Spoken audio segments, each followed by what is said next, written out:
श्री स्वामी समर्थ उपदेश. सगळेच दरवाजे बंद आहेत. आपण अडकून पडल्यासारखं वाटतंय. काय करावं हे कोणालाच कळत नाही आणि कोणालाही आपली पर्वा देखील नाही. अपेक्षित असतं तेच लोक सोडून जात आहेत. आपले जीवन आपल्याला इतके रडवत आहे. इच्छा असूनही आपण दुःखातून मुक्त होऊ शकत नाही. आपले पूर्ण ताकद आणि पूर्ण बुद्धिमत्ता वापरूही आपल्याला आपल्या समस्यांवर तोडगा भेटत नाही. अशी एकही गोष्ट नाही जी माझ्या मनासारखी होत आहे. प्रेमळ स्वामी भक्तांनो, आपल्याला कोणी साथ देईल की नाही हे ठाऊक नाही, पण प्रत्येक सुखदुःखात देव तुमच्या सोबत असतो. जेव्हा कोणी तुम्हाला एकटे सोडतो तेव्हा तुमच्या पाठीशी परमेश्वर उभा असतो. तो तुम्हाला कधीच एकटे सोडू शकत नाही. हे कधीच विसरू नका. तुम्ही सहमत असाल तर होय, परमेश्वरी शक्ती माझ्यासोबत आहे कमेंट करा. कथा 1. एकदा अकबराने बिरबलाला विचारले, मला सांगा, देव मोठा की मी मोठा? बिरबल म्हणाले, तुम्ही मोठे आहात गुरु. हे ऐकून अकबर म्हणाले, मी ऐकले होते की तुम्ही खूप हुशार आहात, पण तुम्ही मी आनंदी होण्यासाठी खुशामत देत आहात, म्हणूनच तुम्ही मला देवापेक्षा मोठे म्हणत आहात. मग बिरबल म्हणाले, महाराज, तुमच्यात इतके शक्ती आहे की जी देवाकडे देखील नाही. अकबरने विचारले, कोणती शक्ती आहे ती? तेव्हा बिरबल म्हणाले, जर तुम्हाला कोणाचा राग आला तर तुम्ही त्याला शिक्षा करू शकता. तुम्ही त्याला तुमच्या राज्यातून हाकलून देऊ शकता, पण तो परमेश्वर आपल्या भक्तावर कधी रागावला तरी त्याच्या राज्यातून तो कधीच बाहेर काढू शकत नाही. पण हे संपूर्ण विश्व त्या देवाने निर्माण केले आहे. त्यामुळे आपण लाखो चुका करू शकतो, पण देव आपल्याला कधीच सोडू शकत नाही. तुम्ही सहमत असाल तर होय कमेंट करा. मी रोज पाप करतो, तो रोज माफ करतो. मला सवीने भाग पाडले जाते आणि तो दया करणार आहे, म्हणूनच त्या देवाला परमपिता म्हणतात. हे जग आणि हे माणसं अशी आहेत की जेव्हा तुम्ही त्यांच्यासाठी काही कराल तेव्हा ते तुमच्यासाठी काहीतरी करतील.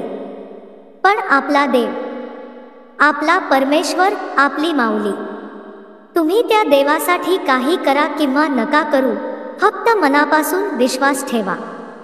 त्या देवाला हाक द्या, तो नेहमीच तुमचा हात धरेल. वेदनासाठी तो तुझ्या दारात त्या वेदना घेण्यासाठी उभा असतो. जगाची भीती वाटली तर देवाजवळ जाऊन शांत बसा. हे जग तुझ्या आशा तोडू शकते, पण या जगाचा निर्माता कधीही तुझ्या आशा तोडणार नाही. तुम्ही सहमत असाल तर स्वामी आई, मी तुझं बाळ आहे कमेंट करा. तुझे कर्मभूमी ईश्वर स्वतःहून तुझ्यावर कृपा करत असतो. तो एक असा आहे ज्याने तुझी काळजी घेतली आहे. कथा 2. एक व्यक्ती रोज देवाची प्रार्थना करायची. एके दिवशी तो देवाला म्हणाला, कृपया मला आशीर्वाद द्या. तेव्हा देवाने त्या व्यक्तीला सांगितले की मी प्रत्येकाच्या दुःखात सदैव सोबत आहे. जेव्हा त्या व्यक्तीने देवाला विचारले की प्रत्येक दुःखात तू माझ्यासोबत चालतोस हे मला कसे कळेल, तर त्या दिवशी देवाने सांगितले की आता तू चालशील तिथे तुझ्या पावलांनी आणखी 2 पावलांचे तसे तयार होतील. ती दोन्ही पावले माझीच असतील. हे ऐकून त्या भक्ताला खूप आनंद झाला. आता प्रत्येक दुःखाच्या क्षणी देव माझी काळजी घेईल असं तो म्हणाला.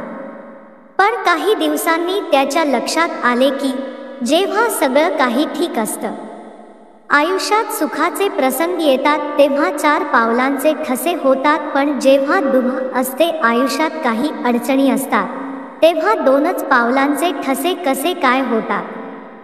त्याच्या मनात खूप दुःख झाले.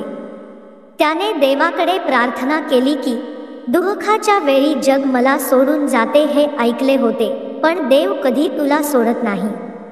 पण जेव्हा माझ्या आयुष्यात दुःख आले तेव्हा तू मला का सोडून गेलास? जेव्हा दुःख असते तेव्हा 2च पाऊल खुणा उमटतात. तू माझ्यासोबत का चालत नाही?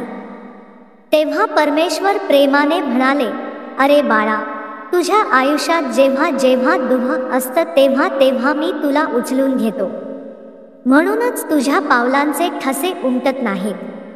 अरे बाळा, माझे तुझ्यावर खूप प्रेम आहे. मी तुला माझ्या काखेत उचलून घेतलेलं असतं, म्हणून तुझ्या पावलांचे ठसे तुला दिसत नाहीत.